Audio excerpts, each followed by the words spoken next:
그러나 응? 이런 모든 거 다 좋지만 다 이해했지? 그러나 너 똑바로 들어라고 이야기하고 있다라는 겁니다. 근데 그 내용을 우리는 알 수 있어요. 왜냐? 우리는 원어를 중심으로 지금 공부를 하고 있기 때문에. 그러나 그렇지 않은 사람들은 이것을 알 수 있을까요? 성경을 봐가지고 번역본을 봐가지고는 절대 알 수가 없습니다. 그래서 헬라어 신학교를 세워야 된다라고 항상 강조하는 이유가 여기에 있는 거예요. 그렇기 음, 때문에 우리가 원어 학습을 해야 된다는 이유가 여기에 있는 겁니다. 여러분들이 직접 원어를 공부하지 않는다고 하더라도 원어를 공부하는 사람을 통해서 공부를 해야 될 필요가 여기에 있다는 것을 여러분들에게 말씀드리는 겁니다.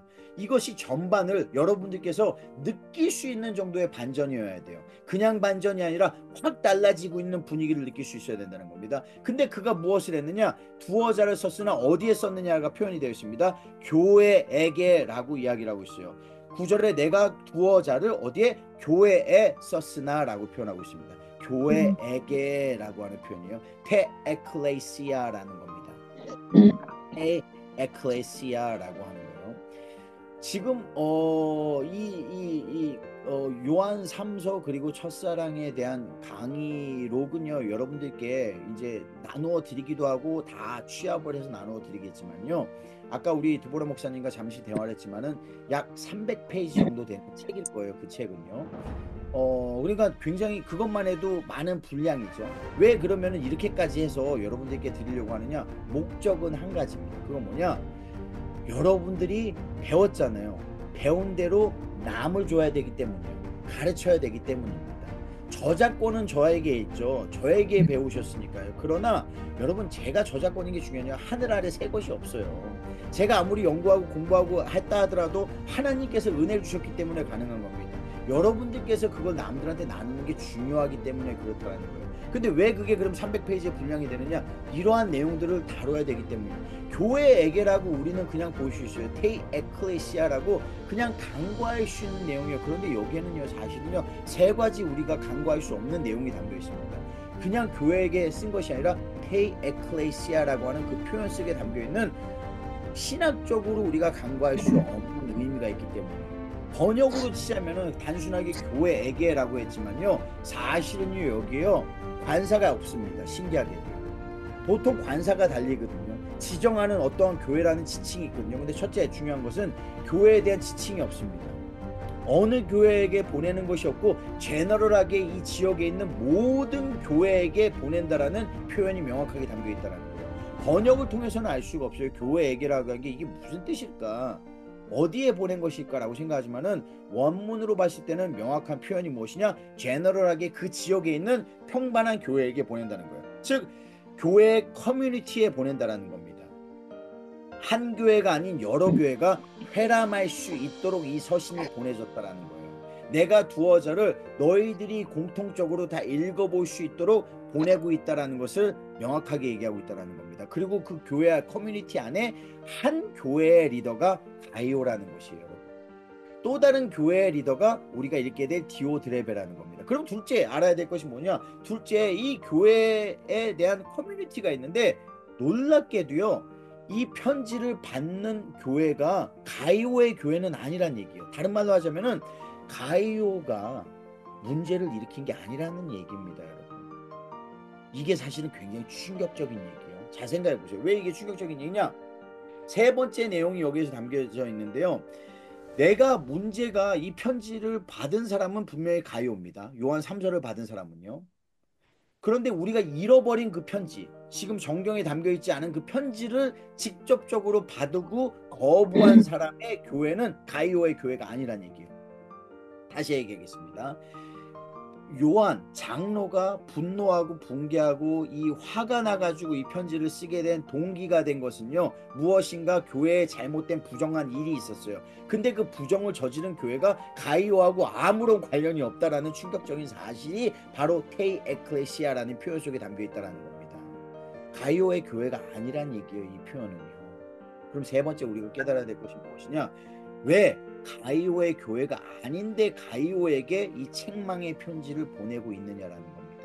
여기에 놀라운 이야기가 담겨 있는데 그것은 무엇이냐? 우리는 지금 깨닫지 못할 수 있어요. 생각해 보세요. 분당에 얼마나 많은 교회가 있습니까? 분당에 10개의 교회가 한 지역에 여기에 10개의 교회가 모여 있다라고 생각을 해보잖아요. 모여 있는데 이 10개의 교회 중에 어떤 하나의 교회가 무엇인가 부정한 일을 저지르고 잘못된 일을 했어요. 그러면은 나머지 9개의 교회가 그 교회에 대한 책임을 집니까? 아니요. 나머지 9개의 교회는요, 아, 그래도 우리 교회가 아닌 게 다행이라고 생각을 할 거예요.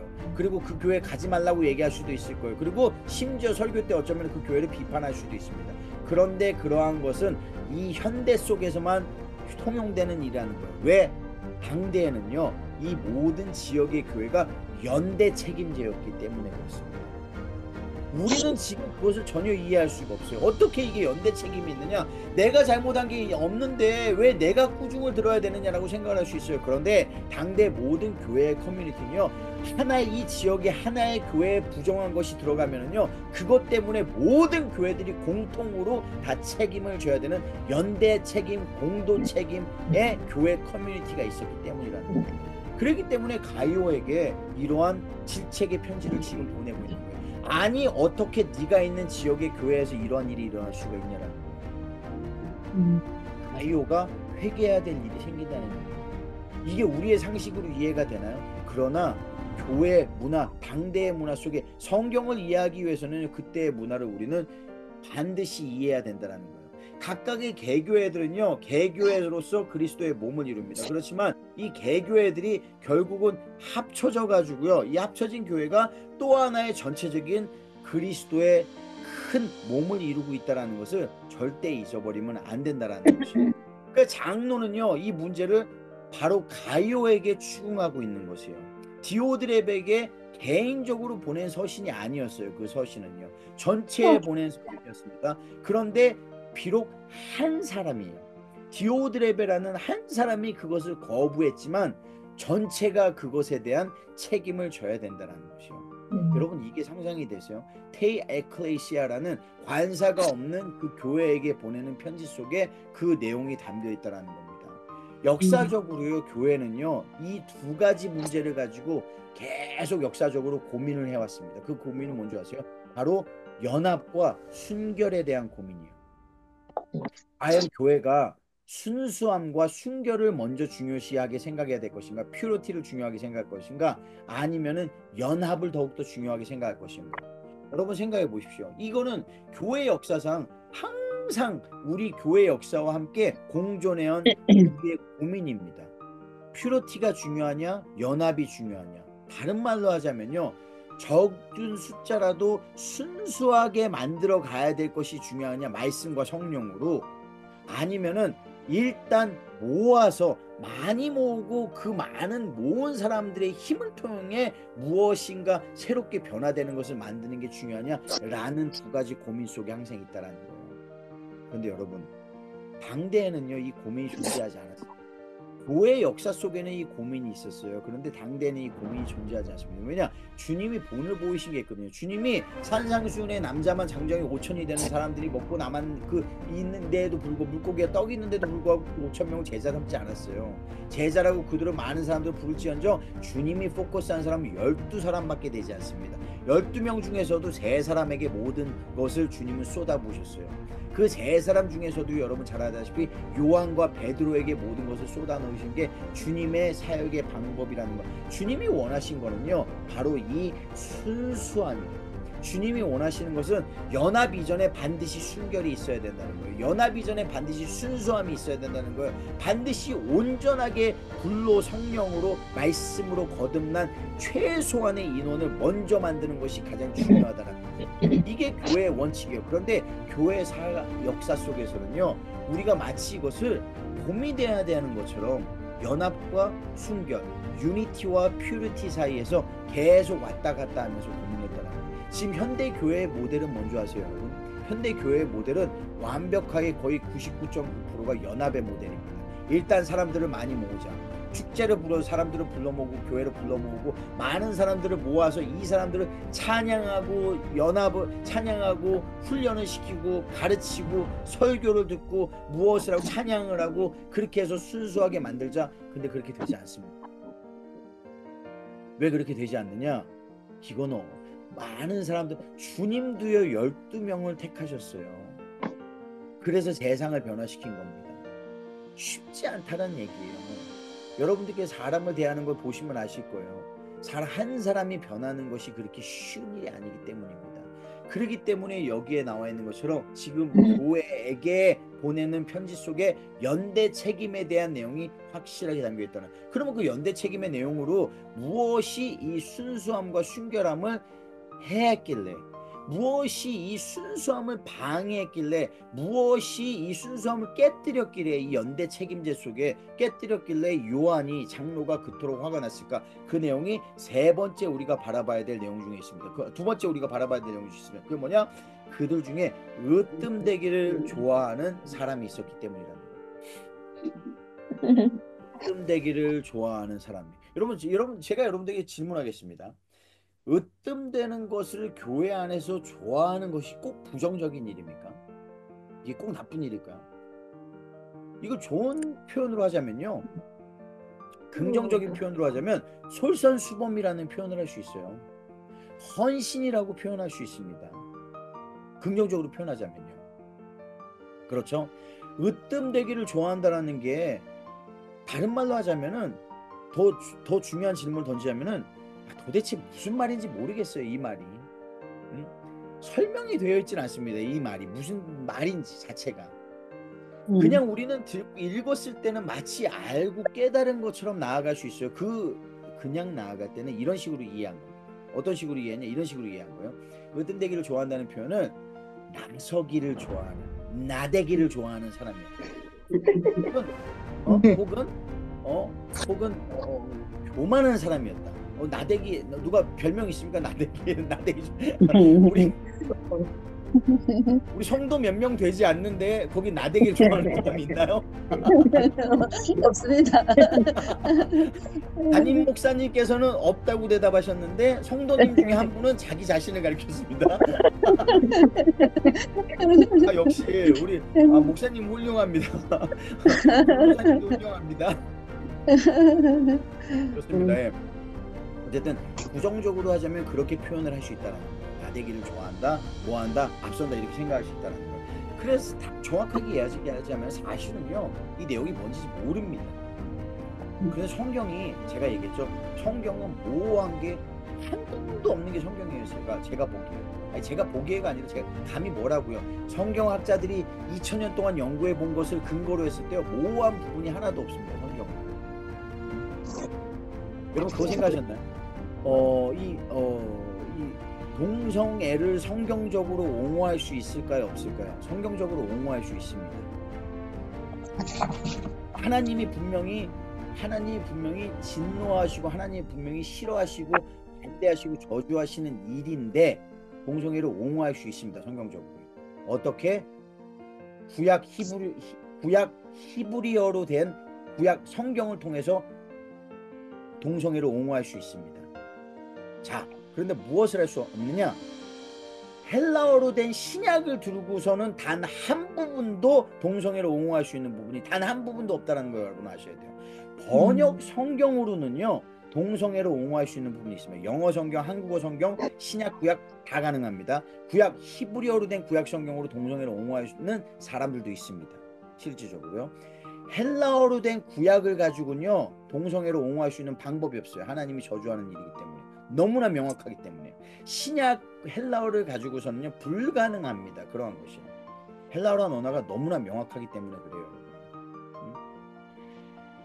바울이 이야기할 때요, 바울이 구분을 얘기할 때요, 하나님의 앞에서는 거기에는 종도 없으며 마스터도 없고 종도 없고, 거기에 또 무슨 표현을 하나 더 합니다. 표현이 뭐였죠? 그리고 남자도 없고 여자도 없고 이런 구분이 없다라는 표현을 하거든요. 그게 흔히 동성애자들이 사용하는, 옹호하는, 그 동성애를 옹호하는 데 사용되는 구절입니다. 그 구절이요. 놀랍게도요, 헬라어는 그렇게 써있지 않아요. 이런 게 충격적인 이야기예요. 왜냐? 바울은 2000년 전에 그걸 생각했다는 거예요. 불가능하다는 걸, 그게 가능하지 않다라는 겁니다. 성경은 그래서 모호한 부분이 없어요. 우리가 생각하기에 으뜸되기를 좋아한다는 게 모호한 것처럼 보일지는 모르지만 실제로 그렇지 않다는 겁니다. 여러분 보십시오. 이 으뜸되기를 좋아한다라는 것을 어원적으로 문자적으로만 표현을 했을 때 으뜸되기를 좋아한다라고 해석을 한 겁니다. 번역을 한 겁니다. 왜 그런 표현이 나오냐? 이게 두 개의 단어로 이루어진 합성어기 때문이에요. 어떤 단어가 이루어졌느냐? 여러분 잘 들으시면은 제가 오늘 말을 조금 약간 천천히 한다는 걸 여러분 이해하실 거예요. 그죠? 예. 그거는 너무 빨리 하다 보니까 여러분들이 계속 놓치는 부분이 있는 것 같아서 조금 그래도 속도를 늦춘 겁니다. 그래서 잘 들으십시오. 두 개의 단어가 합성된 것을 그대로 해석을 한 겁니다. 어떤 단어가 합성됐냐? 으뜸되기를 좋아한다 라고 한 것은 필레오라는, 필로스라고 하는 좋아한다, 좋아하다라는 단어와 그리고 뒤에 나오는 프로토스, 프로톤이라고 하는 으뜸, 앞서기, 서두에 있는 이런 1등에 있는, 위에 있는 최고의 이러한 단어의 두 개의 합성어를 합해서 그대로 번역을 한 겁니다. 다른 말로 하자면은 A라는 단어와 B라는 단어가 두 개가 합성이 돼서 여기에 사용됐어요. 어디에만 사용됐느냐? 성경 전체에서 단 한 번 사용된 단어예요. 이런 게 어려워요. 성경 전체에서 여기밖에 없어요. 이 단어는요. 으뜸되기를 좋아하는 여기밖에 한 번밖에 안 나옵니다. 이 단어는요. 그래서 이 단어가 필로프로티온이라는 단어입니다. 헬라어로요. 필로프로티온이라는 단어인데 한 번밖에 사용되지 않았어요. 그러다 보니까 이 단어의 뜻을 유추하는데 어떻게 번역을 했느냐? 영어도 그렇고 한글도 그렇고요. 앞에 필레오라는 단어와 뒤에 프로토스라는 단어가 있으니까 으뜸이란 단어와 좋아한다, 사랑한다는 단어가 있으니까 으뜸되길 좋아하는 이렇게 번역을 한 겁니다. 여러분 좋은 번역입니까? 제가 이렇게 물어보는 건 좋은 번역이 아니기 때문에 이렇게 물어보겠죠. 이런 식으로 번역할 것 같으면요 이렇게 번역해야 돼요. 여러분 나비가 영어로 뭔지 아세요? 나비가 영어로요? butterfly입니다. butterfly. 그죠? 그러면은요 버터를 좋아하는 날아다니는 곤충이라서 버터플라이, 나비라고 부른 거라고 생각을 해야 돼요. 맞죠? 버터플라이잖아요. 버터플라이. 나비가 버터 먹는 거 보셨어요, 여러분? 근데 왜 이름이 그렇게 됐죠? 이런 식으로 번역을 할 것 같으면은 여러분 보세요. 드래곤플라이. 잠자리가 드래곤플라이거든요. 그러면은 잠자리가 여러분 입에서 불을 확 이렇게 뿜으면서 잠자리 날아다니는 거 보셨어요? 나는 그런 잠자리를 단 한 번도 본 적이 없습니다. 입에서 불을 확 뿜으면서 날아다니는 잠자리를요. 그런데 왜 드래곤플라이? 용이잖아요. 드래곤은 용, 플라이는 날아다니다. 그 용하고 날아다니는 게 합쳐져 가지고 용 날라리 그래가지고 잠자리 이렇게 이게 아니라는 거예요. 영어로 표현했을 때요. 진짜 억지로요. 제가 얘기하는 거 이런 억지를 부릴 수 있습니다. 진짜 이런 식의 표현이라면요. 이렇게 번역이 될 수 있는 것도 있어요. 이렇게 번역을 해야 되는 것도 있습니다. 그런데 이 단어는 그런 단어가 아닙니다. 하나님께서 우리가 하나님께 영광을 돌릴 수 있다라고 기대하시는 근거는 하나님이 우리에게 명확한 말씀을 하셨기 때문이라는 거예요.